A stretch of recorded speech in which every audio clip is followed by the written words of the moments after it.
నమస్కారం, welcome to I dream. నేను మీ విజిత. సాధారణంగా మనం ఏ హెల్త్ ఇష్యూ వచ్చినా మానసికంగా కానీ శారీరకంగా కానీ ఒక డైటిస్ట్ని కలవడం అయితే ఏంటి, ఒక సైకాలజిస్ట్ని కలవడం అయితే ఏంటి, ఒక న్యూట్రిస్ట్ దగ్గరికి వెళ్ళడం అయితే ఏంటి, ఇలా రకరకాల డాక్టర్స్ దగ్గరికి మనం వెళ్తూ ఉంటాము, సమస్యకు తగ్గట్టుగా చూస్ చేసుకుంటుంటాం. కానీ న్యూట్రిషనిస్టు సైకాలజిస్టు ఇద్దరి కాంబినేషన్ ఇదైతే మనం రేర్గానే చూస్తుంటాం. ఆ రేర్ కాంబినేషన్ పర్సన్ ఎవరైతే ఉన్నారో ఇప్పుడు దానికి సంబంధించిన మేడం నాతో పాటు ఉన్నారు. ఆ మేడం ఎవరంటే న్యూట్రిషనిస్ట్ శ్రీదేవి గారు. ఇప్పుడు మేడంతో మాట్లాడి మనం మంచి మంచి విషయాల గురించి తెలుసుకుందాం. నమస్తే మ్యామ్, ఎలా ఉన్నారు అని అడగకూడదు కూడా మేడం. చాలా చక్కగా యాక్టివ్గా మంచిగా కనిపిస్తున్నారు. Thank you. అయినా అడుగుతాను మ్యామ్, ఎలా ఉన్నారు? I'm fine, thank you. Ma'am, కొంచెం ఎల్డిఎల్ ఫ్యాట్ పెరిగింది అనగానే చాలా టెన్షన్ పడిపోతుంటారు. వెంటనే డాక్టర్ని కలవాలి, అమ్మో నాకు ఏమైపోతుందో అని చెప్పి హడావిడి చేస్తుంటారు. నిజంగా దాని గురించి అంత భయపడాలంటారా మ్యామ్? యా, ముందు మనం ఎల్డిఎల్ ఫ్యాట్ గురించి మాట్లాడుకునే దానికంటే ముందు అసలు కొలెస్ట్రాల్ అంటే ఏంటి? ఆ కొలెస్ట్రాల్ పేరు చెప్పగానే చాలామంది భయపడిపోతుంటారు. అదేదో చాలా క్లిష్టమైన లేకపోతే వెరీ బ్యాడ్ మెటీరియల్ అన్నట్టుగా బిహేవ్ చేస్తూ ఉంటారు, అవగాహన లోపం మూలాన. కొలెస్ట్రాల్ అనేది ఇట్స్ అ వ్యాక్సీ సబ్స్టెన్స్, ఒక రకమైన కొవ్వు పదార్థం. ఈ కొలెస్ట్రాల్ అనేది మనకి చాలా ఇంపార్టెంట్ అయిన సబ్స్టెన్స్ అన్నమాట. ఎందుకంటే శరీరంలో ఉత్పన్నమయ్యేటటువంటి విటమిన్స్ కానీ, అలాగే మనకి కొన్ని రకాలైన హార్మోన్స్ కానీ, కణాల చుట్టూ ఉండేటటువంటి సెల్ మెంబ్రెయిన్స్ కానీ, వీటన్నిటి ఉత్పత్తిలో కొలెస్ట్రాల్ది ప్రముఖమైన పాత్ర. అండ్ ఈ కొలెస్ట్రాల్ అవసరంలో 80% కొలెస్ట్రాల్ శరీరం తనకి తాను తయారు చేసుకుంటుంది. 20% మాత్రమే మనకి ఆహారం ద్వారా వస్తుంది. కానీ కొన్ని రాంగ్ ఫుడ్స్ తీసుకున్నప్పుడు ఆ శాతం పెరిగే అవకాశం ఉంటుంది. ఈ కొలెస్ట్రాల్ ఏంటంటే శరీరంలోని అన్ని భాగాలకి ట్రాన్స్పోర్ట్ అవ్వడం చాలా ఇంపార్టెంట్. అలా ట్రాన్స్పోర్ట్ అవ్వడానికి, since it is not water soluble, నీళ్ళల్లో కరగదు కాబట్టి బ్లడ్లో వెళ్ళాల్సిన అవసరం ఏర్పడుతుంది. అయితే ఈ బ్లడ్లో ట్రాన్స్ఫర్ చేయడానికి కూడా దానికి ఒక రకమైన ప్రోటీన్ అవసరం. ఆ ప్రోటీన్ని వెహికల్గా తీసుకుని బ్లడ్లో ట్రాన్స్పోర్ట్ అవుతుంది. దాన్ని లైపోప్రోటీన్స్ అంటారు. లైపోప్రోటీన్స్ 2 రకాలుగా ఉంటాయి. ఎల్డిఎల్ ప్రోటీన్ ఒకటి, హెచ్డిఎల్ ప్రోటీన్ ఒకటి. ఎల్డిఎల్ అంటే low density lipoprotein, HDL is high density lipoprotein. మరి ఈ ఎల్డిఎల్ని ఎందుకు మనం బ్యాడ్ కొలెస్ట్రాల్ అనుకుంటాము, ఎందుకు దాని పేరు చెప్పి అది కొద్దిగా ఇంక్రీజ్ అయినప్పుడు ఎందుకు భయపడతాం? కారణం చాలా సింపుల్ అమ్మ. లైపోప్రోటీన్ ఏదైతే ఎల్డిఎల్ లో డెన్సిటీ లైపోప్రోటీన్ ఉంటుందో, దీని గుణం ఏంటి అంటే కొన్నిసార్లు ఎక్కువగా రక్తంలో దాని మోతాదు ఎక్కువగా ఉన్నప్పుడు కొన్ని పదార్థాలతో కలిసి అది గుండెలో ఉన్నటువంటి రక్తనాళాల్లో plaque formation or plaque formation అవుతుంది. అంటే చిన్న స్కేల్స్ లాగా తయారైపోయి అక్కడ పేరుకుపోతుంది అనమాట. అక్కడ పేరుకోవడం మూలాన అథెరోస్క్లిరోసిస్ అని, కరోనరీ ఆర్టరీ డిజీజ్ అని, స్ట్రోక్ అని, ఇలాంటివన్నీ వచ్చేదానికి అవకాశం ఉంటుంది. కాబట్టి ఎల్డిఎల్ అనేది బ్యాడ్ కొలెస్ట్రాల్. అది కనుక మనకి పెరిగినట్లయితే గుండె సంబంధిత వ్యాధులు వచ్చేదానికి చాలా అవకాశం ఉంటుంది. కాబట్టి దాని గురించి తప్పనిసరిగా కేర్ తీసుకోవాల్సిన అవసరం ఉంది. కేర్ తీసుకోవాలి కానీ భయపడాల్సిన అవసరం ఏమీ లేదు. ఎందుకంటే ఇవన్నీ ఆహారం మూలాన వచ్చినవి. ఎల్డిఎల్ అనేది పెరిగింది మన ఆహారం మూలాన వచ్చింది. ఆహారంతోనే సెట్ చేసుకోవచ్చు. దానికి ప్రత్యేకంగా మెడిసిన్ నేను ప్రపోజ్ చేయను. ఎందుకంటే because I'm A therapeutic nutritionist. మేము ఆహారం ద్వారా దాదాపు 80 రకాల జబ్బుల్ని హ్యాండిల్ చేస్తాము, 30 రకాల ఇన్ఫెక్షన్స్ని హ్యాండిల్ చేస్తాము, 12 రకాల క్యాన్సర్స్ని హ్యాండిల్ చేస్తాము, ఇంక్లూడింగ్ అడిక్షన్స్. దాదాపు 15-20 రకాల అడిక్షన్స్, ఫోబియాస్, ఇవన్నీ కూడా మేము ఆహారం ద్వారా హ్యాండిల్ చేస్తాం. Without medicine, without medication. ఎందుకు అంటే నాకున్న ప్రత్యేకత ఏంటి అంటే ఐఎమ్ ఏ సైకోసోమాటిక్ హీలర్ అనమాట. మనిషికి ఉన్న మనస్సుకి శరీరానికి 2 రకాల రుగ్మతల్ని కూడా ఆహారం ద్వారా మనము సాల్వ్ చేస్తాము. So it is not a problem at all. LDL పెరగడం అస్సలు మంచిది కాదు. పెరిగిందన్న సందర్భంలో ఆహారపు అలవాట్లలో మనకి ఏవి డిఫెక్టివ్ అలవాట్లు ఏమున్నాయి అని చూసుకుని వాటిని సరిదిద్దుకుంటే ఈజీగా తక్కువైపోతుంది. 8-10 వారాల్లో ఈజీగా నార్మల్ లెవెల్కి వచ్చేస్తుంది. అయితే పెరిగితే అనుకున్నాం కదా మేడం, అసలు ఎంత మోతాదు ఉండాలి, దానికి మించి ఎంత పెరిగితే పెరిగినట్టు? అడల్ట్ స్కీమ్ ఎల్డిఎల్ 100 వరకు ఉండడము లిమిటేషన్. సో 125 to 140 వరకు ఇట్స్ అ వార్నింగ్ సిగ్నల్, మనం జాగ్రత్త తీసుకోవాలి. 140 దాటితే మాత్రము it is a serious warning signal that can lead to lot of problems. అది గుండె సంబంధిత వ్యాధుల వైపు మనం వెళ్ళడానికి మనని పూర్తిగా ఇచ్చేస్తుంది అనమాట. కాబట్టి ఎప్పుడైతే మనకి 100 to 140 మధ్యలో ఎల్డిఎల్ వాల్యూస్ చూపిస్తున్నాయో, 150 140 చూపిస్తున్నాయో, ఇట్స్ ఎ వార్నింగ్ సిగ్నల్ అనమాట. వెంటనే మనము ఆహారపరమైన మార్పులు చేసుకుంటే ఆ లెవెల్ని కిందకి తీసుకొచ్చేసి, అంటే అంత సీరియస్ కండిషన్లో ఉన్నప్పుడు కూడా వితౌట్ మెడికేషన్ ఓన్లీ ఫుడ్ ద్వారానే ట్రీట్ చేయొచ్చు. ఇది 140 150 అనేది it is a warning signal అమ్మ. దానికంటే ఎక్కువగా ఉన్నప్పుడు కూడా మనం వెనక్కి తీసుకురావచ్చు. Okay, all kinds of fats can be reduced ఆహారపు అలవాట్లు మార్చడం. ఓకే, అంటే ఇప్పుడు మనం ఇంట్లో ఒక ఫుడ్ ప్రాపర్గా ఏం చేయాలి, ఏం తీసుకుంటే పెరిగింది, అట్లాంటి ఒక జనరల్గా ఫ్యాట్ పెరగడం అనగానే ఆయిల్స్ ఎక్కువగా వాడటం వల్లే ఇట్లాంటి ఒక ఆలోచన ఉంటుంది కదా మేడం. నిజంగా ఆయిల్స్ అయినా ఫుడ్ వల్ల కూడా ఎక్కువగా పెరిగింది? లైక్ దిస్ అమ్మ, మనం తీసుకునే ఆహారంలో చాలా పదార్థాలు తీసుకోకూడనివి ఉన్నాయి, కానీ మనకు అలవాటు అయిపోయింది. అది అలవాటు అయిపోయింది. ఒక్కసారి తింటే ఏమవుతుందిలే అనుకుంటాం, ఇవి ఒక్కసారే అనుకుంటాం. ఆ ఒక్కసారి కాస్త అలవాటు కింద మారిపోతుంది. ఫర్ ఎగ్జాంపుల్ ఎల్డిఎల్ కొలెస్ట్రాల్ మనం కనుక తీసుకుంటే all kinds of you know trans fats అంటాం. అంటే మార్జరీన్ ఎందులో వాడతాము? మన పఫ్ మేకింగ్లో, పిజ్జా మేకింగ్లో, చాలా వాటిలో, నాట్స్ ఇన్ పిజ్జా, చాలా బేకరీ ఐటమ్స్లో మార్జరీన్ వాడతారు. అలాగే Dalda is hydrogenated oil. Dalda కూడా, ఈ డాల్డా ఇలాంటివి ప్లస్ బ్రెడ్ స్ప్రెడ్స్ ఇప్పుడు చాలా వచ్చేస్తున్నాయి. ఈజీగా స్ప్రెడ్ అవుతుంది, ఇది సంతోషపడిపోతాం. అది ఈజీగా ఎల్డిఎల్ పెంచేస్తుంది, ఈజీగా కొలెస్ట్రాల్ పెంచేస్తుంది. సో ఇలాంటి కొవ్వు పదార్థాలు మనకి they will do lot of harm అన్నమాట. అలాగే ఈ ఆల్ కైండ్స్ ఆఫ్ జంక్, మైదాతో తయారు చేసినవి. ఇంకొకటి రిఫైన్డ్ ఆయిల్ మీద కూడా చాలా రీసెర్చ్ జరిగింది. రిఫైన్డ్ ఆయిల్ కూడా గుండె సంబంధిత జబ్బులు రావడానికి, ఎల్డిఎల్ పెరగడానికి కాంట్రిబ్యూట్ చేస్తోంది అని సపోర్ట్ చేయడానికి చాలా రీసెర్చ్ ఉంది. చాలా రీసెర్చ్ ఉంది. ఎప్పటి వరకైతే మనము గానుగు నూనెల మీద మనము వంట చేసుకుంటే అలవాటు ఉండిందో అంతవరకు గుండె సంబంధిత జబ్బుల సంఖ్య ఎస్పెషల్లీ ఇన్ ఇండియా చాలా తక్కువగా ఉండేది. గుండె జబ్బు అంటే అది డబ్బున వాళ్ళ జబ్బు అనేవాళ్ళు, కానీ ఈ రోజు ఏంటంటే ప్రతి ఒక్కరికి వచ్చేసరికి అందుబాటులో ఉండే వస్తువులాగా అయిపోయింది. ఎందుకంటే ఫాల్టీ ఈటింగ్ హ్యాబిట్స్ అనమాట. ఆ హ్యాబిట్స్ మూలాన మనకి వచ్చింది.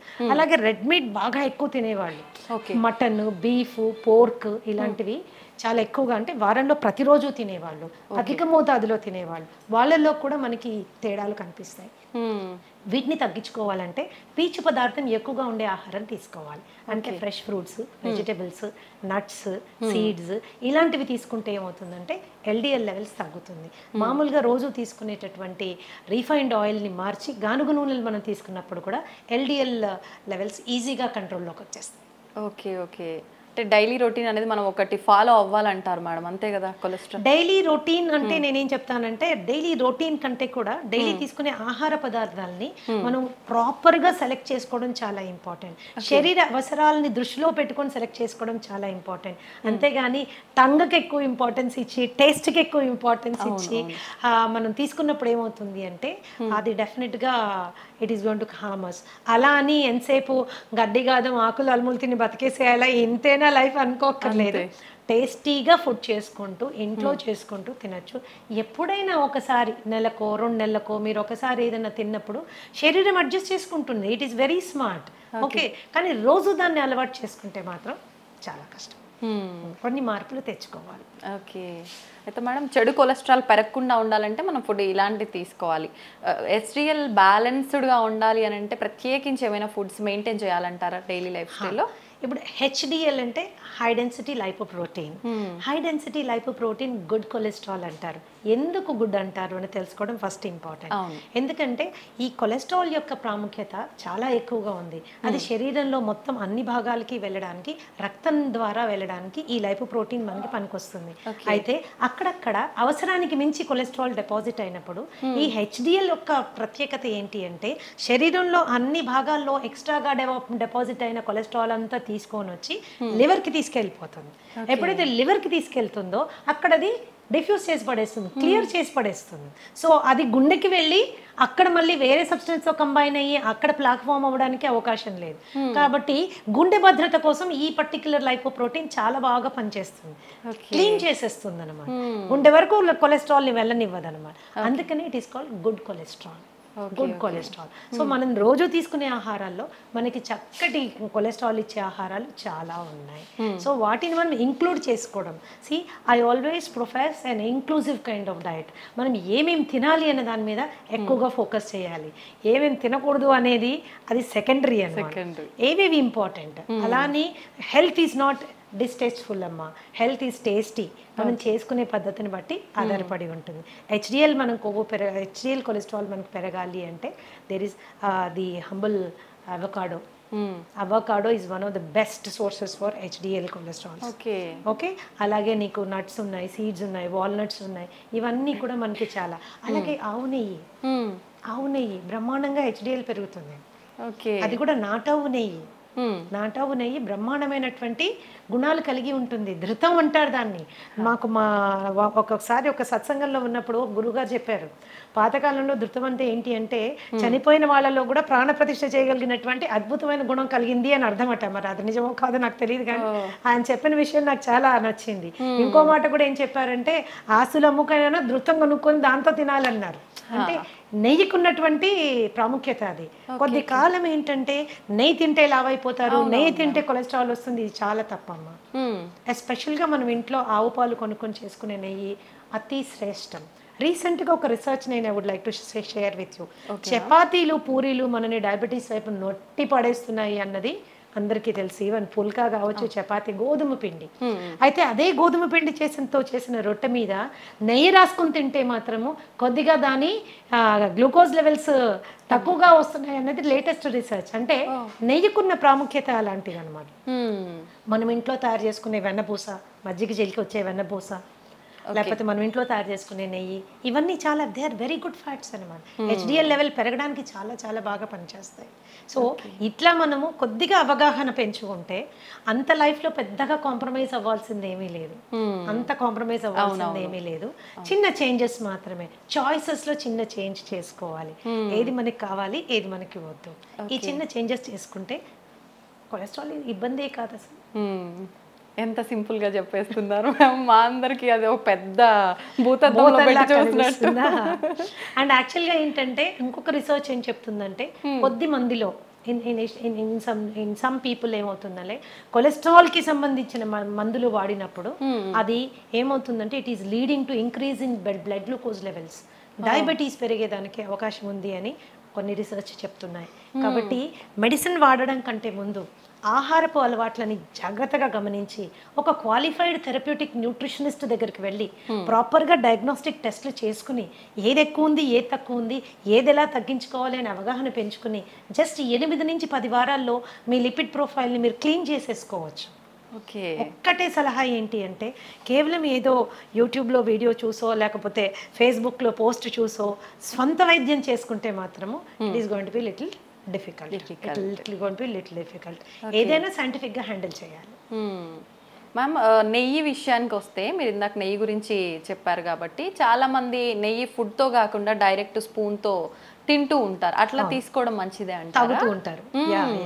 ఎందుకంటే ఆవు నెయ్యిలో ఉండేటటువంటి గుణం ఏంటి ఉందంటే ఇట్ ఈస్ అది డైజెస్ట్ అయ్యాక మనకి బ్యూట్రిక్ యాసిడ్ ఫామ్ అవుతుంది. అందరికీ తెలుసుకోవాల్సిన విషయం ఏంటంటే మన మొత్తం మాయల పకీరు ప్రాణం చిలకలో ఉన్నట్టు మనిషి యొక్క ఆరోగ్య రహస్యం అంటే మానసిక ఆరోగ్యం కానీ శారీరక ఆరోగ్యం కానీ మన పొట్టలో పేగుల్లో ఉందన్నమాట. ఈ పేగుల్ని గట్ అంటారు. ఈ గట్లో 4300 రకాలైనటువంటి సూక్ష్మక్రిములు ఉన్నాయి. దీంట్లో మంచివి ఉన్నాయి, చెడ్డవి ఉన్నాయి. మంచివి ఎప్పుడు కూడా అధిక సంఖ్యలో ఉండడం మన ఆరోగ్యానికి చిహ్నం అన్నమాట. మంచివి పెంచడానికి అవసరమైనటువంటి తైలం నెయ్యి. సో నెయ్యి మీరు కూరల్లో వేసుకొని చేసుకోవచ్చు, అన్నంలో మొదటి ముద్దలో వేసుకొని తినచ్చు, గోరువెచ్చని నీళ్ళల్లో కలుపుకొని తాగొచ్చు, ఏదన్నా చేయొచ్చు. ఈ అన్ని రూపాల్లో మీరు తీసుకునే నెయ్యి మీ గట్ హెల్త్కి చాలా ఉపయోగపడుతుంది. ఆ నెయ్యి మరి ఎలాంటి నెయ్యి తీసుకోవాలి, that is an important question. Okay, ఆ నాటావు నెయ్యి అతి శ్రేష్టం, దాన్నే A2 ఘీ అంటారు. ఓకే, సో మనం ఇంట్లో చేసుకుని చాలామంది A2 పాలు కొనుక్కుంటున్నారు, ఆవు పాలు కొనుక్కుంటున్నారు. మీరు తోడు పెట్టి మీరు తీసి మిగడ్లోంచి చేసే వెన్న నెయ్యి యూ కెన్ యూజ్ ఇట్. అది చాలా శ్రేష్టం అన్నమాట. ఓకే మ్యామ్, కొలెస్ట్రాల్ విషయానికి వస్తే లివర్కి కొలెస్ట్రాల్ వచ్చింది అని చెప్పి చాలామంది టెన్షన్ పడుతూ ఉంటారు కదా, దానికి ఎటువంటి ఆహార పదార్థాలు తీసుకుంటే? లివర్కి కొలెస్ట్రాల్ కాదమ్మా, it is actually called fatty liver. Fatty liver. Fatty liver రెండు రకాలుగా ఉంటుంది, alcoholic fatty liver and non alcoholic fatty liver. Okay. ఇప్పుడు నాలాంటి దాని దగ్గరికి ఎవరైనా ఫ్యాటీ లివర్ ఆల్కహాలిక్ వచ్చారనుకోండి, actually as a therapist I'm happy. ఎందుకంటే ఒట్టి ఆల్కహాల్ బంద్ చేయించేస్తే ఫ్యాటీ లివర్ చాలా వరకు కంట్రోల్లో వచ్చేస్తుంది అనమాట. అది కేవలము ఆల్కహాల్ ప్రేరితంగా అక్కడ ఫ్యాట్ డిపాజిట్ అవుతుంది అనమాట. But non alcoholic fatty liver disease is very dangerous. ఇది రాముడు బుద్ధిమంతుడు అంటాడు కదా, స్మోక్ చేయడు, బయటకు వెళ్ళి ఏమి తినడు, ఇష్టం వచ్చినట్టు బిహేవ్ చేయడు, అలాంటి వాళ్ళకి వచ్చేటటువంటి ఫ్యాటీ లివర్ కండిషన్ ని non alcoholic fatty liver condition అంటారు. దానికి మనము చాలా ఆహారపరమైన జాగ్రత్తలు తీసుకోవాలి. మరి ముఖ్యంగా కార్బోహైడ్రేట్ విపరీతంగా తినడం తగ్గించేసుకోవాలి. అలాగే ట్రాన్స్ ఫ్యాట్స్ మనం తీసుకోవడం తగ్గించుకోవాలి. అలాగే ఎల్డిఎల్ లెవెల్ కంట్రోల్లో ఉండేటట్టుగా మనం చూసుకోవాలి. ఈ ఫ్యాటీ లివర్ వచ్చిన వాళ్ళలో చాలా మందికి fatty liver is sometimes considered as a predisposing character for diabetes. అంటే షుగర్ రావడానికి ముందు చాలా మందికి ఫ్యాటీ లివర్ వచ్చేస్తుంది.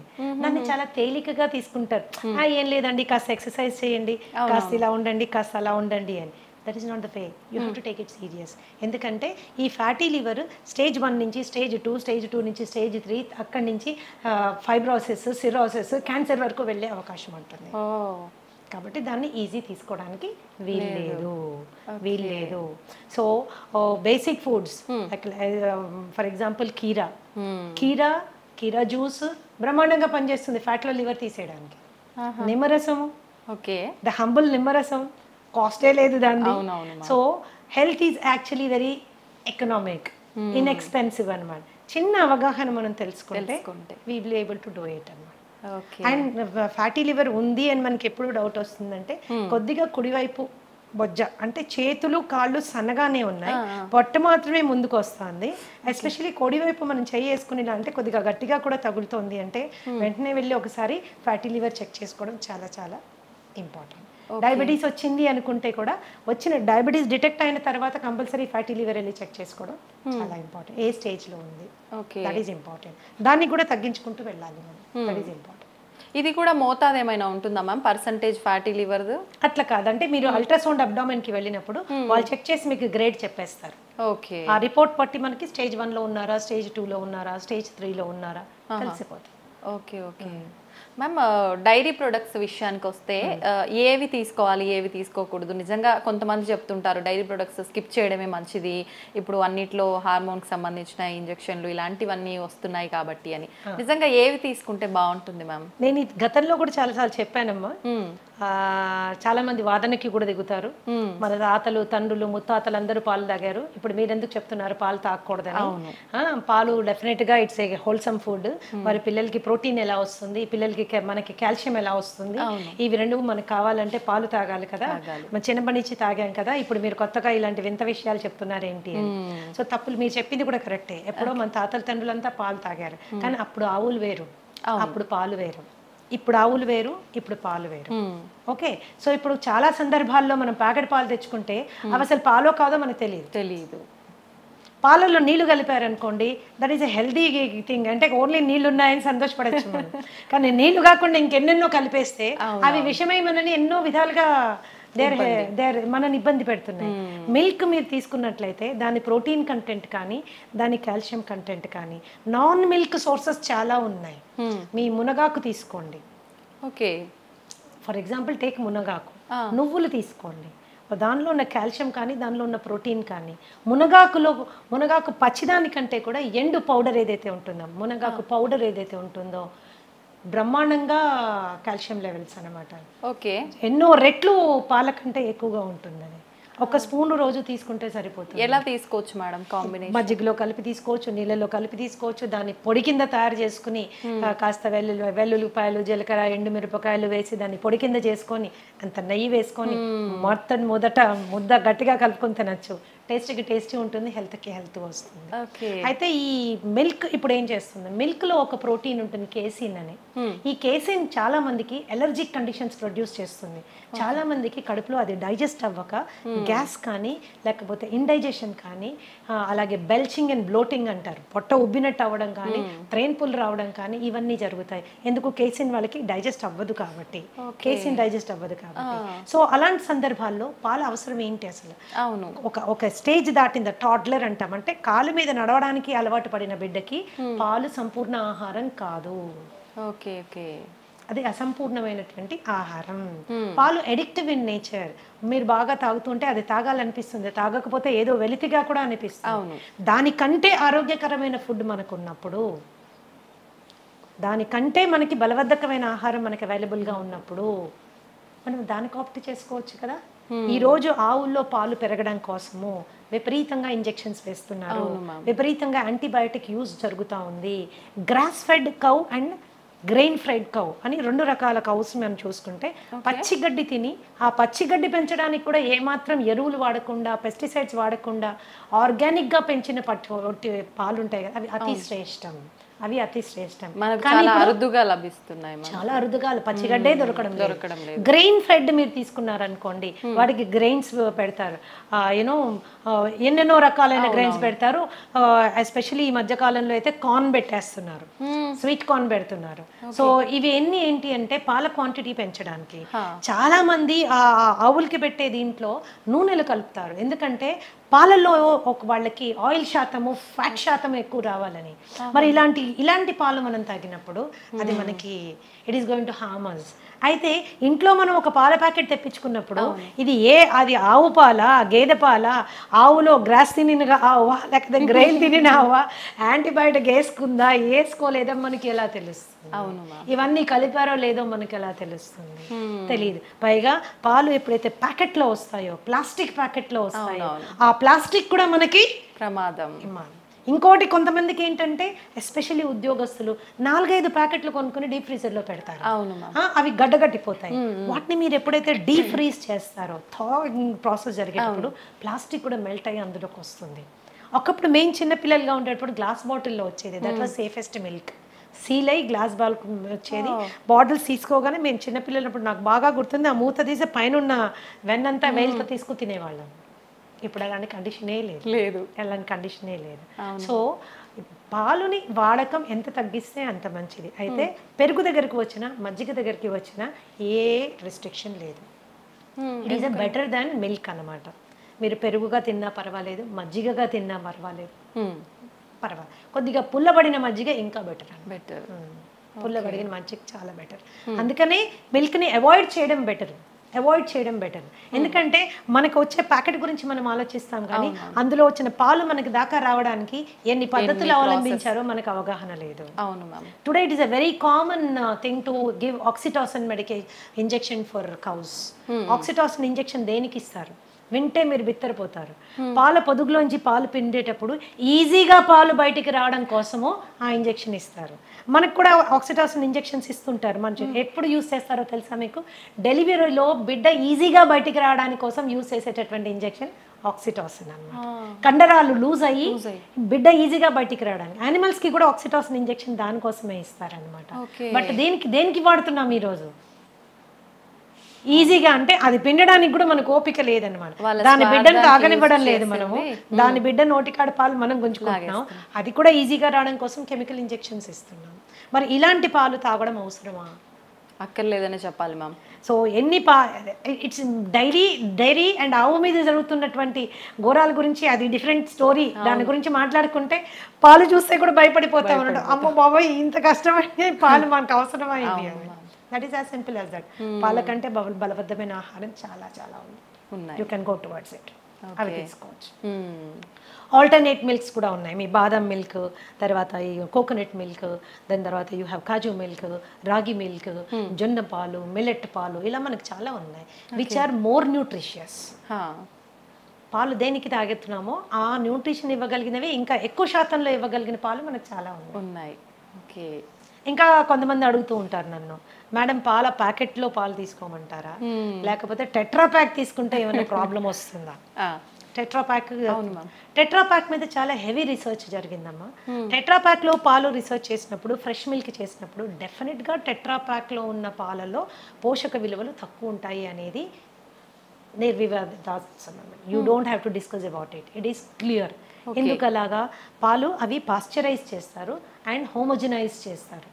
హోమోజినైజ్డ్ అండ్ పాస్చరైజ్డ్ మిల్క్ ఎప్పుడైతే హీట్ చేసి కూల్ చేస్తారో దాంట్లో పోషక విలువలు తక్కువ అయిపోతాయి.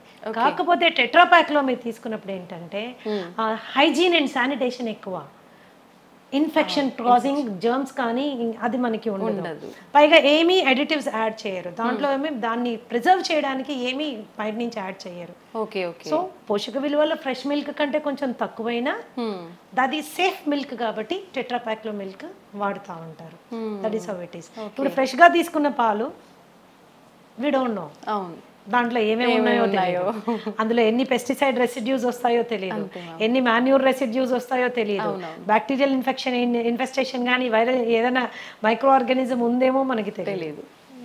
ఓకే, రెండు తెల్లగానే ఉంటాయి అంతే. మనం పాల రూపంలో తీసుకునే వాళ్ళకైతే ఆల్టర్నేట్ ఆప్షన్స్ చాలా ఉన్నాయి మీరు చెప్పారు. కొంతమంది తెల్లారితే కానీ టీ లేనిది వాళ్ళకి తెల్లారదనే వాళ్ళు చాలా మంది ఉంటారు. అలాంటి వాళ్ళ పరిస్థితి ఏంటి మ్యామ్? టీ కాఫీ అనేవి దేనికి తాగుతాం? నా పద్ధతి ఏంటంటే దేనికైనా ఏ పద్ధతికైనా ఎందుకు అని ముందు తెలుసుకుంటే అది మనకు అవసరమా లేదు అని నిర్ణయం తీసుకోవచ్చు. రైట్. ఓకే, మన డైలీ లైఫ్లో మనకున్న స్ట్రెస్ మూలాన చాలా మందికి హెడేక్స్ రావడము, ఆ స్ట్రెస్ మూలాన మైగ్రేన్స్ రావడము, డల్గా ఫీల్ అవ్వడము ఇవి అవుతాయి. టీ అండ్ కాఫీలో ఏముంటుంది? కెఫీన్ ఉంటుంది. ఈ కెఫీన్ ఏం చేస్తుంది? నర్వస్ సిస్టమ్ని టెంపరీగా ఉత్తేజపరుస్తుంది. ఓకే, టెంపరీగా ఉత్తేజపరుస్తుంది. ఎప్పుడో ఒక రోజు ఒక గుక్క తాగినంత మూలాన మనకి పెద్ద వదిలేదు. అది అలవాటు చేసుకుంటే it is addictive in nature. It is addictive in nature అనమాట. సో టీ మంచిదా కాఫీ మంచిదా అని కూడా కొంతమంది అడుగుతుంటారు. దీంట్లో నేనేమంటానంటే మీరు పాలు షుగర్ లేకుండా ఏది తాగినా మంచిదే. Okay, black tea black coffee ఏది తాగినా మంచిదే. ఇంకా మీరు బ్లాక్ టీని చాలా లైట్ గా చేసుకొని దాంట్లో కొద్దిగా నిమ్మరసం యాడ్ చేసుకొని కొన్ని నానబెట్టిన సబ్జా గింజలు వేసుకొని దాంట్లో కొద్దిగా ఒక 2 or 3 leaves ఆఫ్ మింట్ అంటే మన పుదీనా కట్ చేసి వేసుకొని తాగండి, అద్భుతంగా ఎంజాయ్ చేస్తారు. And maybe 1 or 2 times tea తాగడమే ఇంపార్టెంట్ అనుకుంటే బ్రహ్మాండమైన ఆరోగ్యం ఇచ్చే అద్భుతమైనటువంటి పోషక విలువలు ఉండేవి బొచ్చడని టీస్ ఉన్నాయి. For example green tea is the best tea. Okay, green tea అంటే డిప్ టీ కాదండి. గ్రీన్ టీ ఆకులు తెచ్చుకోవాలి, ఒక చిన్న ఇన్ఫ్యూజర్ కొనుక్కోండి. అంటే ఒక కప్పులో ఇంకో కప్పు ఉంటుంది, దానికి చిన్న హోల్స్ ఉంటాయి. దాంట్లో మనం గ్రీన్ టీ లీవ్స్ ఒక స్పూన్ వేసుకుని హాట్ వాటర్ వేసుకుంటే ఇన్ఫ్యూజ్ అయ్యి the best thing will come on. Green tea is anti inflammatory and it is anti cancerous. మన మెటబాలిజంకి చాలా బాగా పనిచేస్తుంది. You know it is good for everything. కానీ ప్రతిదీ తీయగా ఉండాలంటే కష్టం. ప్రతిదీ తీయగా ఉండాలంటే మనకి కష్టం. సరే తీయగా ఉండాలి అనుకుంటే మీరు దాంట్లో న్యాచురల్ రా హనీ వేసుకోవచ్చు. బట్ అది ఇంకొక స్కామ్. మనకి ఏది హనీయో ఏది బెల్లం మడ్డో ఏది యూనో చక్కెరపాకమో మనకి తెలుసుకోలేము, అంత టైం కూడా లేదు. That is how it is. Organic గా చేసినటువంటి బెల్లం పౌడర్ కొంతమంది వాడుకుంటారు, పర్వాలేదు, అది కూడా పర్వాలేదు. As long as remaining conditions అన్ని నార్మల్ గా ఉన్నప్పుడు మనకి ఇవన్నీ పెద్దగా కాంట్రిబ్యూట్ అవ్వాలి. రిమైనింగ్ కండిషన్స్ నార్మల్ పెట్టుకోవడం చాలా ఇంపార్టెంట్. ఎన్నో రకాల టీ ఉందమ్మా. ఫర్ ఎగ్జాంపుల్ హైబిస్కస్ టీ అని ఉంటుంది, మందార పువ్వులు ఆకులు రెక్కలతో చేసింది. జాస్మిన్ టీ ఉంది. There are so many teas. మేమైతే మా ట్రీట్మెంట్ ప్రొసీజర్స్లో దాదాపుగా నేను 25 రకాల టీలు వాడతాను. ఓకే, ఇవి మంచి ఆరోగ్యం వైపు నా క్లయింట్స్ అందరినీ తీసుకెళ్ళడానికి చాలా ఉపయోగపడుతుంది. మచ్చా టీ అని ఉంటుంది. ఫైబ్రాయిడ్స్ ఉన్నవాళ్ళు, యూటరైన్ ప్రాబ్లమ్స్ ఉన్నవాళ్ళు, మెన్స్ట్రల్ సైకిల్ రెగ్యులర్గా లేని వాళ్ళు ఇలాంటి టీ తీసుకోవచ్చు. ఇలాంటి టీ తీసుకోవచ్చు. సాంఫ్ టీ అని ఇస్తాము. డైజెషన్ సరిగ్గా లేని వాళ్ళు, అరుగుదల చాలా తక్కువగా ఉన్నవాళ్ళు, తినగానే వాళ్ళకి విపరీతమైన ప్రాబ్లం ఉన్నవాళ్ళు, కాన్స్టిపేషన్ ఉన్నవాళ్ళు, వీళ్ళందరికీ సాంఫ్ టీ ఇస్తాము. లైక్ ఆస్తమా, బ్రీదింగ్ ప్రాబ్లమ్స్ ఉన్నాయి అండ్ డైజెషన్ ఇష్యూస్ ఉన్నాయి, ఇలాంటి వాళ్ళకి జింజర్ టీ ఇస్తాము. అలాగే ఆకుల టీ తీసుకున్నారంటే అది పెద్ద టాపిక్ అను. దాదాపుగా 100 రకాల టీస్ గురించి మనం మాట్లాడుకోవచ్చు. అవి మనకి ఎంత చీపు, ఎంత హెల్త్ ఇస్తాయి అన్న దాని మీద క్లియర్గా డిస్కస్ చేసుకోవచ్చు అనమాట. So general coffee and tea కంటే కూడా మీరు ఇలాంటి కైండ్ ఆఫ్ వాటిని అలవాటు చేసుకుంటే అదేదో వెచ్చగా తాగాలి అనే ఒక కోరిక తీరుతుంది, హెల్త్ కూడా ఎఫెక్ట్ అవ్వదు. 1-2 సార్లు టీ తాగితే ప్రాణ నష్టం ఏమీ లేదమ్మా, అదే పనిగా తాగితేనే. తాగటం వల్ల ఓకే. మీరు కాఫీ తాగాలి అనుకుంటే black coffee is a better option than with tea. And లేదు పాలు కావాలి, పాలు లేకుండా నేను చేయలేను ఫిక్స్ అయ్యారనుకోండి, ఓట్ మిల్క్తో తాగండి, కోకోనట్ మిల్క్తో తాగండి, ఆల్మండ్ మిల్క్తో తాగండి. ఆప్షన్స్ ఉన్నాయి, తెలుసుకోవడము చేసుకోవడమే అంతే. ఓకే, ఖచ్చితంగా మనం ముందు ముందు వీడియోలో టీస్ గురించి కూడా టాపిక్ చేసుకుందాం మ్యామ్. ఓకే మ్యామ్, మీరు అన్ని రకాల హెల్త్ ఇష్యూస్కి 80 దగ్గర చెప్పారు. హెల్త్ ఇష్యూస్కి ఓన్లీ ఫుడ్ తోటే ట్రీట్ చేస్తుంటాము అని చెప్పి. డయాబెటీస్కి కూడా అలానేనా మేడం? డయాబెటీస్ వచ్చిన వాళ్ళు ఖచ్చితంగా లైఫ్ లాంగ్ మెడిసిన్ వాడాల్సిందే అని అంటుంటారు కదా, దానికి కూడా ఫుడ్ ద్వారా తగ్గించవచ్చు అంటారా? యాక్చువల్గా మనం చాలా అందరు చూసే వ్యూవర్స్ కూడా గమనించాల్సింది ఏంటంటే, డయాబెటీస్ రావడానికి 2 ప్రధానమైన కారణాలు. ఒకటి ఫాల్టీ ఈటింగ్ హ్యాబిట్స్, సరైన ఆహారపు అలవాట్లు లేకపోవడం.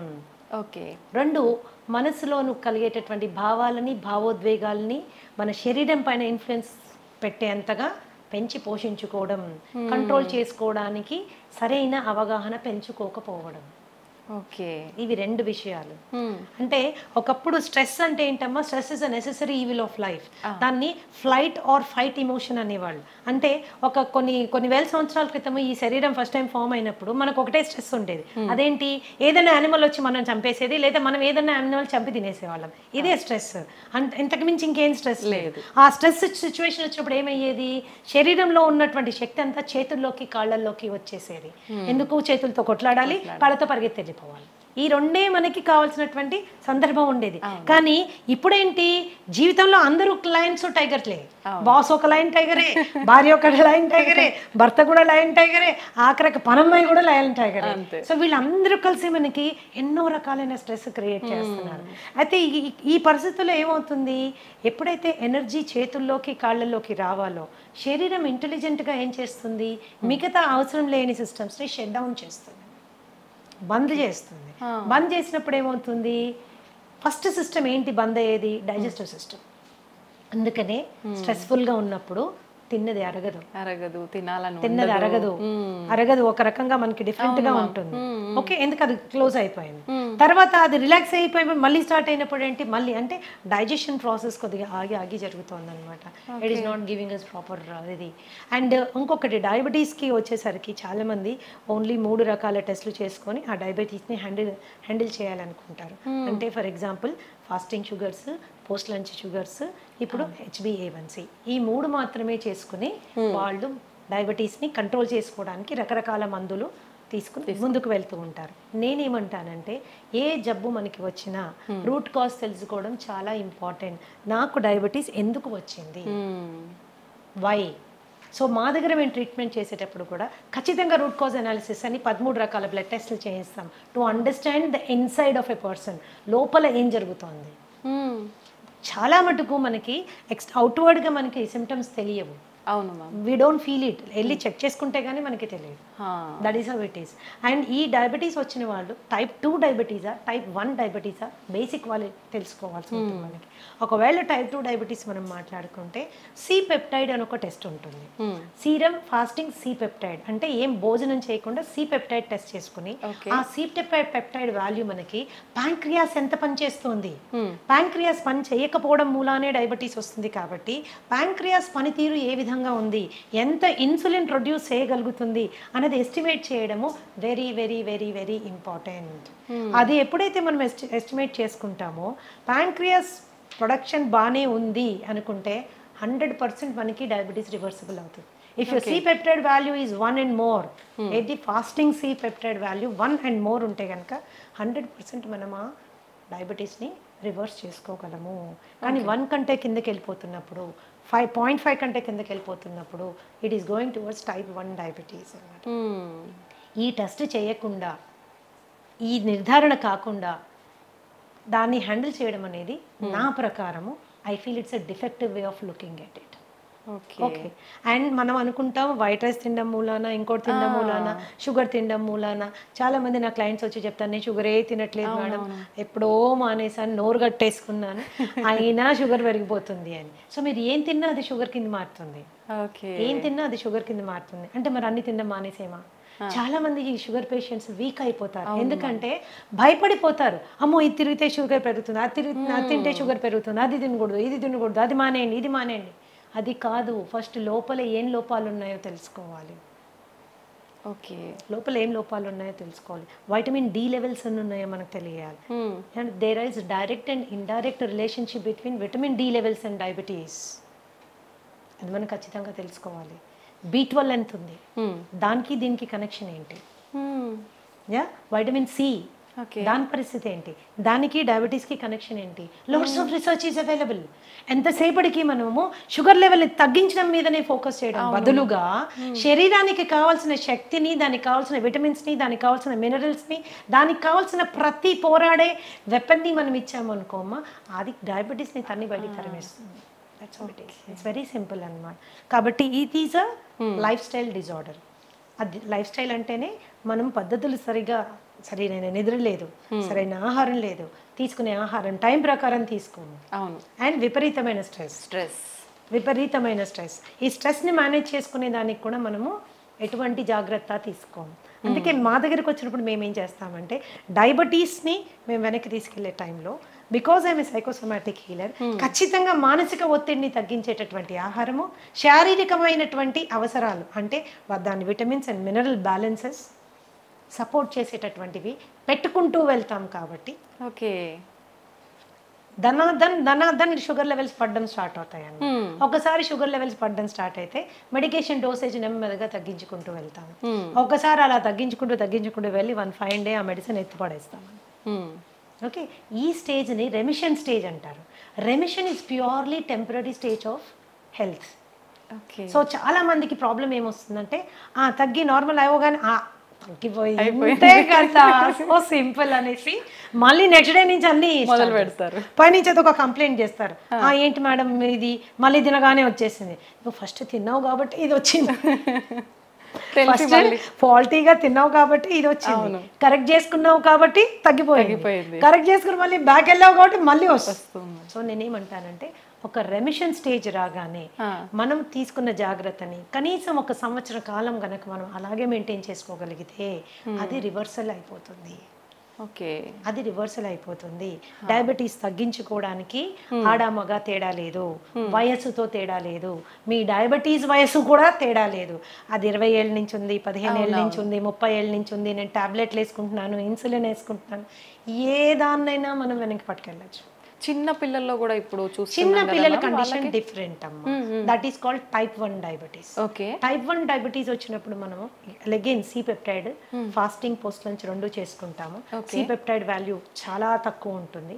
ఆ చాలా తక్కువ ఉన్నప్పుడు ఏంటంటే ఇన్సులిన్ ప్రొడ్యూస్ చేయలేకపోతుంది ప్యాంక్రియాస్లో ఇన్సులిన్ రావడం లేదు కాబట్టి వాళ్ళు డయాబెటీస్ పార్టు వెళ్ళిపోయారు.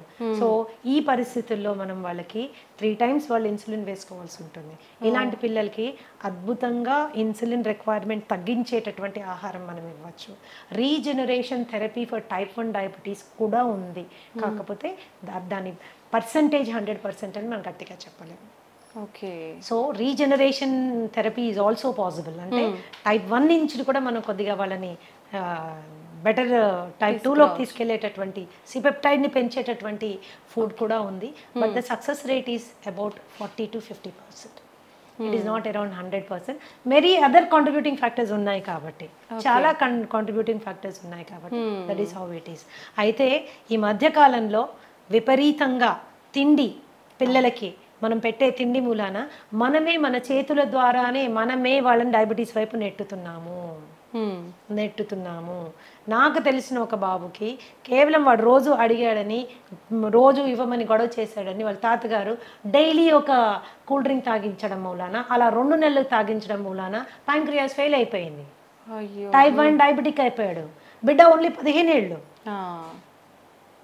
రాబోయే 60-70 ఏళ్ళు వాడు ఇన్సులిన్ వేసుకుంటానే మేనేజ్ చేయాలి. సో మన ప్రేమని రాంగ్ ఫుడ్స్ రూపంలో చూపించకూడదు. ఎప్పుడో నెలలో ఒకరోజు తాగాడు ఏం జరగదు. కానీ రోజు తాగితే వాడి రక్తనాళాలు తెరిచి విషం పోసినట్టే లెక్క.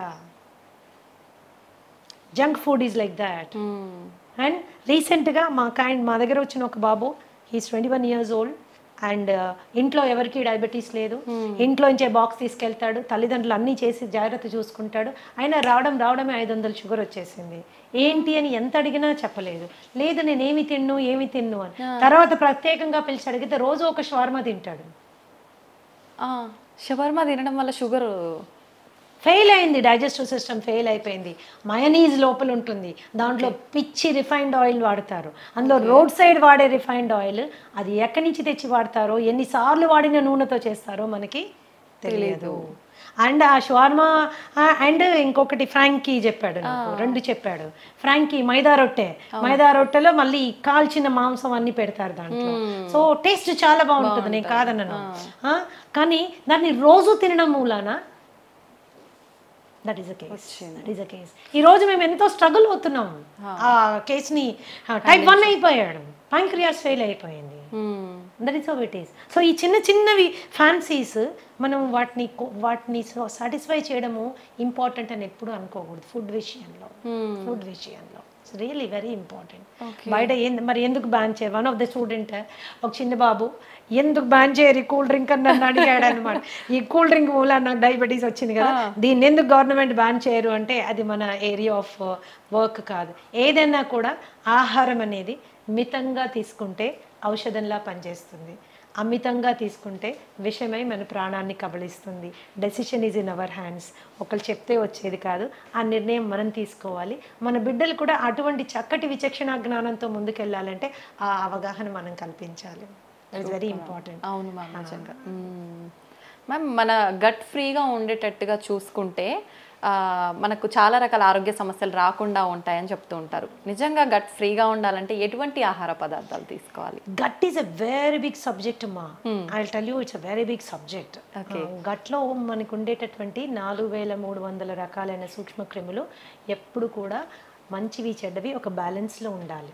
ఆ బ్యాలెన్స్ అవుట్ అయితే గట్ డిస్బయోసిస్ అంటారు. ఓకే, అండ్ ఈ గట్కి బ్రెయిన్కి ఉన్న యాక్సెస్ డిస్టర్బ్ అవుతుంది. Brain is the coordinator for the entire body and gut controls the brain.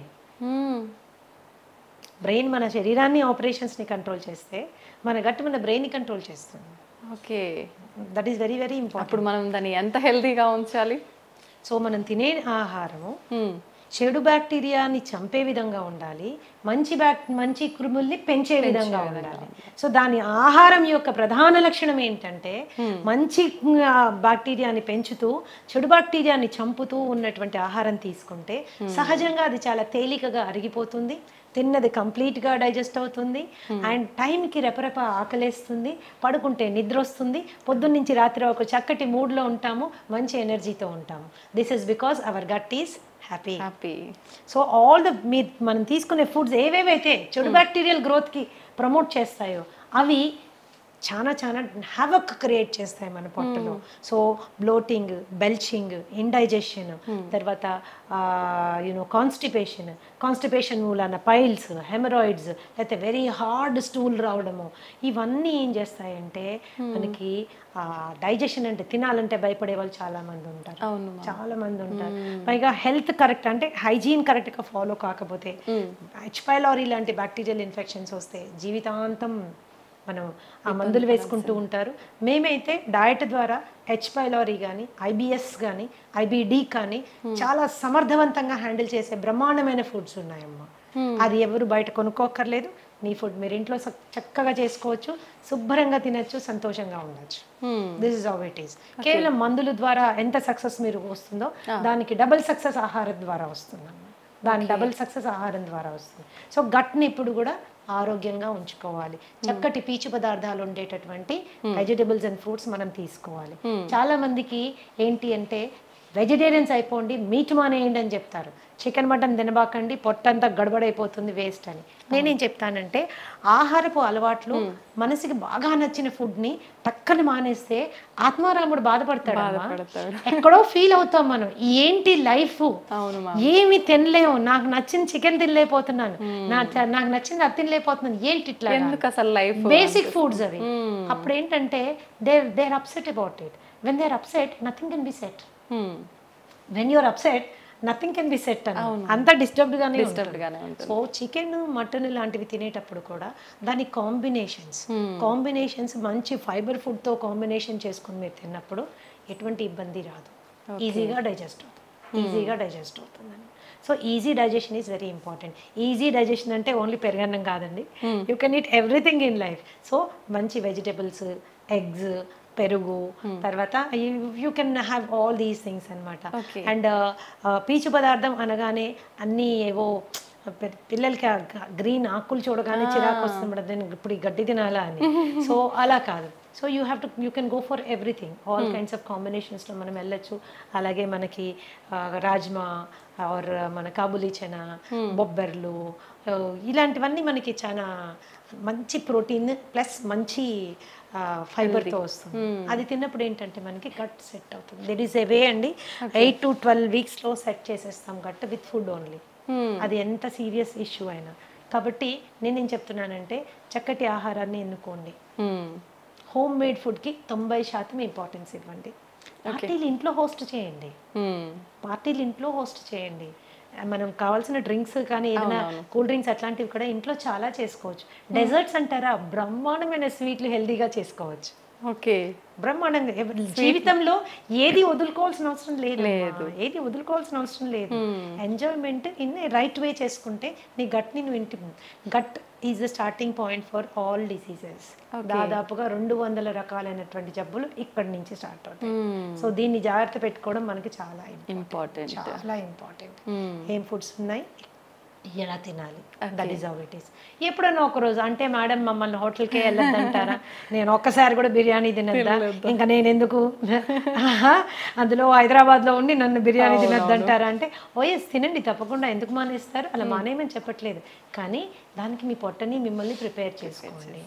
Go to A place where biryani is done with ghee and not with Dalda. ఇంట్లో మీ ఆవిడకి బిర్యానీ చేయడం నేర్పించండి, కానీ ఇంట్లో చేస్తే మనకు నచ్చదు కదా. సో మీరు అలా తిన్నప్పుడు ముందు రోజు వెనక రోజు కూడా there are certain things you have to follow so that you can balance your. ఇందాక చెప్పాను, ఇప్పుడు చెప్తాను, మళ్ళీ కూడా చెప్తానమ్మా, ఎప్పుడో 2-3 నెలలకు ఒకసారి చేసింది మనకి అది బాడీ ఎఫెక్ట్ అవ్వదు. కానీ డైలీ అదే పనిగా యంగ్స్టర్స్, నాకు తెలుసు చాలా మంది ఐటీ ఎంప్లాయీస్ వస్తారు నా దగ్గరికి, ఏంటమ్మా ఎవరు వంట చేస్తారంటే స్విగ్గీ పేరు, జొమాటో పేరు చెప్తారు. So everyday it is and online food. And కాబట్టి ఏమవుతుందంటే అది కన్వీనియన్సే కానీ కంఫర్ట్ కాదు, హెల్త్ అంతకంటే కాదు. Very definitely expensive. కాబట్టి కొద్దిగా వంట చేసుకోవడం అనేది ఇప్పుడు అవుట్ ఆఫ్ ఫ్యాషన్ అయిపోయింది మా, ఆ ఫ్యాషన్ మళ్ళీ మనం క్రియేట్ చేయాలి. దట్ ఈస్ రియల్లీ ఇంపార్టెంట్ అన్నమాట. ఎందుకంటే వంట అనేది కేవలం హెల్త్ ఒక్కటే ఇవ్వదు, మనుషుల మధ్యలో అనుబంధాలు, బంధాలు, ప్రేమలు అన్నీ పెరుగుతాయి.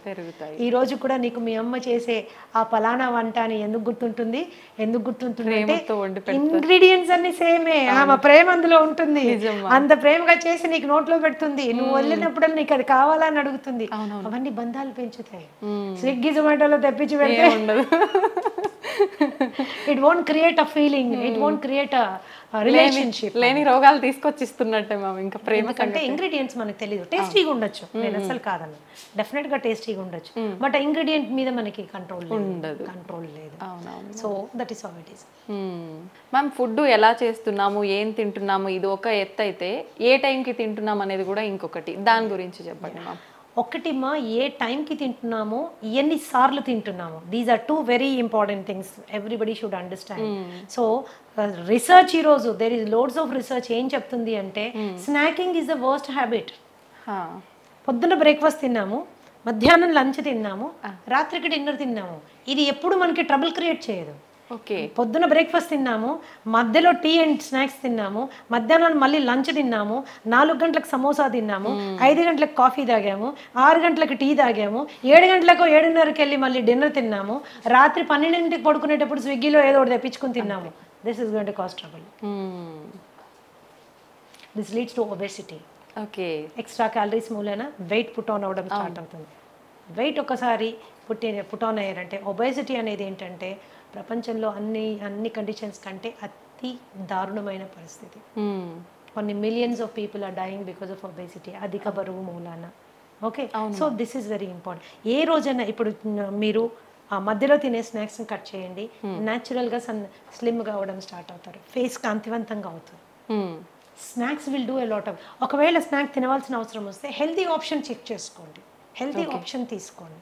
ఎప్పుడైతే మీరు బాగా డీప్ ఫ్రైడ్ మైదాతో చేసినటువంటి సమోసాస్, కచోరీస్ ఇలాంటివి తిన్నారనుకోండి, తిన్న 10 నిమిషాల లోపల సివియర్ డిహైడ్రేషన్ అవుతుంది. ఓకే. దాహం వేస్తుంది.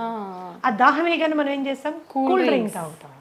ఈ కూల్ డ్రింక్ తాగితే ఏమవుతుంది, బొచ్చడంత sugar will go into your blood stream. There is a spurt, sudden గా రేజ్ అవుతుంది, అవసరం లేని క్యాలరీస్. ఆ టైంకి మీరు టెంపరీగా ఎగ్జైటెడ్గా ఉంటారు. తర్వాత ఏమవుతుంది, 15 నిమిషాల లోపల ఈ రైజ్ అయింది టక్ అని పడిపోతుంది. It causes irritation, anxiety and depression. Okay. It is a cycle అన్నమాట.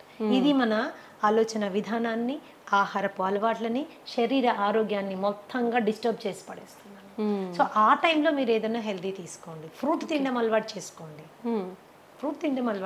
ఆకలి వేస్తుంది కదా, ఒక అరటిపండు తినండి, ఒక ఆపిల్ తినండి, దాంతోపాటు సీడ్స్ నట్స్ ఒక డబ్బాలో వేసుకొని పెట్టుకోండి, ఒక గ్రీన్ టీ పెట్టుకోండి, ఒక 3-4 స్పూన్లు నట్లు సీడ్లు తిని చక్కగా గ్రీన్ టీ తాగండి. కడుపులో ఫీలింగ్గా ఉంటుంది, హ్యాపీగా ఉంటుంది, హెల్దీ కూడా. అలాగే there are so many fillers. ఇప్పుడు మీ ఫూల్ మఖానా కానీ, మురమురాలు కానీ, అట్టుకులు కానీ, వీటితో ఎన్నో రకాలైనటువంటి హెల్దీ గ్యాసెస్ రాకుండా ఉండేటటువంటి చేసుకోవచ్చు. మరీ ఆకలి వేస్తుంది అనుకున్నప్పుడు తినచ్చు, అట్లాంటి నో ప్రాబ్లమ్ అబౌట్ ఇట్. కానీ ఆ టెంపరీగా రోడ్ మీద దొరికే బజ్జీలు, పునుగులు అండ్ యూనో సమోసాలు, వాడెవర్ అన్నీ దొరుకుతాయి, అది మాత్రము స్కిప్ చేయాలి. చాలా ఘోరం అది.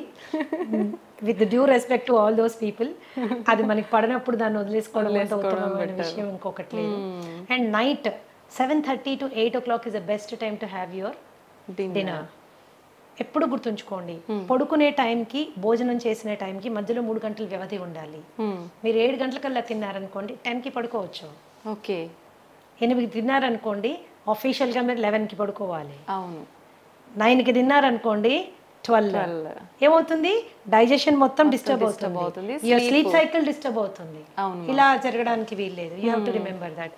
అండ్ క్వాంటిటీ ఎంత ఏంటి అనేది కూడా మనకి ఎంత అవసరం. ఒకటే రకమైన ఫుడ్ తినే అలవాటు చాలా మందికి ఉంటుంది. కూర నచ్చితే స్టార్టింగ్ నుంచి ఎండింగ్ వరకు అదే కూర, ఇంకొకటి ఏదో నచ్చితే అటు నుంచి అదే కూర. సో ఒక బ్యాలెన్స్డ్ డైట్ ప్లేట్ అనేది మనము మెయింటైన్ చేసుకోవాలి, అన్నీ ఉండేటట్టు చూసుకోవాలి, ఆల్ కైండ్స్ ఆఫ్ థింగ్స్. ఇప్పుడు టైం మనకి లేదు, అన్నిటికీ మన బాస్ కోసం టైం ఉంది, ఉద్యోగం కోసం టైం ఉంది, టార్గెట్స్ కోసం టైం ఉంది, కానీ మన కోసం మనకి టైం లేదు. సో ఈ థాట్ ప్రాసెస్లో కూడా కొద్దిగా మనం మార్పు తెచ్చుకోవాలి. యంగ్స్టర్స్ మరి ముఖ్యంగా ఏంటంటే మంచి తెలివితేటలతో ముందుకెళ్తున్నారు, పెద్ద పెద్ద ఉద్యోగాలు చేస్తున్నారు, లక్షల్లో సంపాదిస్తున్నారు, కానీ వాళ్ళ శరీరం గురించి వాళ్ళు పట్టించుకోవడానికి వాళ్ళకి టైం ఉండడం లేదు. దాన్ని ఎలా అయినా అకామిడేట్ చేసుకోవాలి. బ్రేక్ఫాస్ట్ కూడా సాధ్యమైనంత త్వరగా, మీల్కి మధ్యలో 3 గంటల గ్యాప్ ఉండాలి. 3 గంటల టైంలో మీరు కావాలంటే మంచినీళ్ళు తాగొచ్చు, సింపుల్. కావాలంటే మంచినీళ్ళు తాగొచ్చు. మరి ఏదైనా వర్క్ ప్రెషర్ మూలన కొద్దిగా తలనొప్పి వస్తుంది అన్నప్పుడు గ్రీన్ టీ తాగొచ్చు, జింజర్ టీ తాగొచ్చు, ఒక గ్లాస్ మజ్జిగ తాగొచ్చు, ఒక గ్లాస్ కొబ్బరి నీళ్ళు తాగొచ్చు. Okay, these are the best alternatives. ఆ స్నాకింగ్ మానేసేయాలి. ఎస్పెషల్లీ డయాబెటీస్ ఉన్న వాళ్ళైతే మీరు స్నాకింగ్ మానేసిన వెంటనే మీకు కనీసం ఒక 10-20 యూనిట్లు షుగర్ తగ్గుతుంది అనమాట. Okay, that's how it is. These are the important factors you have to remember. ఎప్పుడు బ్రేక్ఫాస్ట్ చక్కగా హెవీగా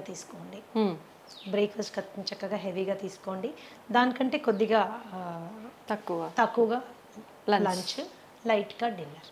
ఓకే లైట్గా dinner so that you don't store all that on to yourself. And తినగానే పడుకోవడము, తినగానే అరగంటలోనే నడిచేస్తుంటారు, అలా చేయకండి ప్లీజ్. 1.5 hour గ్యాప్ వచ్చాక కానీ మీరు నడవడానికి వీల్లేదు. Oh that is how it is. So ఇవి బేసిక్ మీల్ పీరియడ్స్ మీరు అండ్ మీకు నచ్చిన విధంగా మీరు తీసుకోవచ్చు. ఒక జనరల్ హెల్త్ ఫార్ములా చెప్తాను, ఒక general health formula which is good for everybody. So ఈ మనము ఇండియన్స్ ఏంటంటే especially south Indians starch oriented అంటే కార్బ్ ఓరియంటెడ్ డయట్లో మనం ఉంటాము. ఇప్పుడు మనకు అంతా రిఫైన్డ్ అండ్ పాలిష్డ్ ఫుడ్ కాబట్టి అది చాలా వరకు not doing lot of harm కాబట్టి ఒక చిన్న రేషియోలో మనం ఆహారం తయారు చేసుకోవచ్చు. ఏంటది? 20% ఫుడ్ కార్బోహైడ్రేట్. మీరు అందులో అన్నం తింటారో, ఒక పులక తింటారు, లేకపోతే ఒక జొన్న రొట్టె తింటారో, మీరు ఏం తింటారో ఒక 20% నుంచి 25% వరకు కార్బ్స్ వచ్చేటట్టు తినండి. అలాగే 30 నుంచి 35% వరకు please go for protein. Okay, గుడ్లు, పన్నీర్, తోఫు, చికెన్, తర్వాత మటన్ కూడా తీసుకోవచ్చు. మనం అంటే ఎవ్రీడే కాదు, జనరల్గా చెప్తున్నాను, అన్నీ ఇలా మీరు తీసుకోవచ్చు. అండ్ అట్లీస్ట్ 40% ఎనర్జీ కొవ్వులోంచి వచ్చేటట్టుగా మీరు డైట్ని మోడిఫై చేసుకుంటే, నెయ్యిలోంచి, కోకోనట్ ఆయిల్లోంచి, అవకాడోస్లోంచి, ఎస్ మనం తీసుకునే నట్స్ అండ్ సీడ్స్లోంచి మనకి ఎనర్జీ వచ్చేటట్టు పెట్టుకుంటే ఏమవుతుంది? It will balance your metabolism అనమాట. And especially life style disorders like you know BP కానీ, షుగర్ కానీ, ఇలాంటివి, థైరాయిడ్ కానీ, ఇలాంటివి రాకుండా మనము సేఫ్ గార్డ్ చేసుకోవచ్చు. ఎప్పుడు కూడా 0 కార్బోహైడ్రేట్ డైట్ ఎవరు తినకూడదు. ఓకే, ఎందుకంటే నర్వస్ సిస్టమ్కి కావాల్సిన ఎనర్జీ అంతా కార్బోహైడ్రేట్. ఓకే, నర్వస్ సిస్టమ్ కావాల్సినంత ఎనర్జీ కార్బోహైడ్రేట్. మీరు అసలు కార్బోహైడ్రేటే లేదనుకోండి, దెబ్బతింటుంది. That's going to cause lot of harm అన్నమాట. 0 కార్బోహైడ్రేట్ డైట్ ఎప్పుడు తీసుకోవద్దు. చాలా మంది చేసేస్తుంటారు, డైట్ అన్ని మానేస్తారు, ఉట్టి వెజిటబుల్స్ మాత్రమే. అందులో కూడా కొద్దిగా కార్బోహైడ్రేట్ ఉంటుంది, కానీ మనకు కావాల్సింది సరిపోదు అది. ఓకే ఓకే, మేము క్యాన్సర్ పేషెంట్స్కి కూడా 10-15% కార్బోహైడ్రేట్ పెడతాం నేను. ఓకే, బికాస్ నర్వస్ సిస్టమ్ మనము మేనేజ్ చేయాలి, బ్లాక్అవుట్ అయిపోతాం లేకపోతే. ఓకే, ప్రోటీన్ కూడా విపరీతం ప్రోటీన్ తీసుకోకండి. 1/2 కిలో చికెను, 1/2 కిలో మటను, లేకపోతే ఒక డజన్ గుడ్లు, కొన్ని డైట్స్ నేను విన్నాను. ఇవేమవుతుందంటే మనకుండే కిడ్నీ ఎంత ఇంత, దాని మీద ఎంత లోడ్ వేసింది కిడ్నీ ప్రోటీన్, దాని ప్రోటీన్ ఫిల్ట్రేషన్ ఎక్కడ జరుగుతుంది? కిడ్నీలో జరుగుతుంది. లోడ్ వేయబాకండి. పీస్ఫుల్గా మీ డయట్లో 30-35% మీరు ప్రోటీన్ పెట్టుకోండి. మిగతా అదంతా ఎనర్జీ ఫ్యాట్లో వచ్చేటట్టు పెట్టుకోండి. కనీసం 40 నిమిషాలు ఏదన్నా మీరు జీవితాంతం చేయగలిగిన ఎక్సర్సైజ్ చేయండి. Any exercise which you can do always, అలాంటి ఎక్సర్సైజ్ చేయండి. సాధ్యమైనంత వరకు ప్రశాంతంగా ఉండే ప్రయత్నం చేయండి. That's how it is. It is a simple formula for health అన్నమాట. ఓకే, నిజంగా చాలా సంతోషం మ్యామ్. ప్రతి ఒక్కరికి కూడా మనము ఫుడ్ చేంజ్ చేసుకొని ఒక బ్యాలెన్స్ డైట్ మెయింటైన్ చేస్తే హెల్తీగా ఉంటాము అనే ఐడియా ఉంటుంది. బట్ అసలు ఏం తీసుకోవాలి, ఎలా తీసుకోవాలి, ఎంత మోతాదులో తీసుకోవాలి, ఇది ఒక పెద్ద సమస్య మ్యామ్. నిజంగా మీరు ఎంత క్లియర్గా అంటే ఎంత మాకు వద్దు అనుకునే వాళ్ళు కూడా కూర్చొని విని బ్యాలెన్స్ అది ఫాలో అయ్యే విధంగా చెప్తారు మ్యామ్. చేసుకోవాలి. That is how it is. Thank you ma'am, thank you very much. నమస్తే మ్యామ్.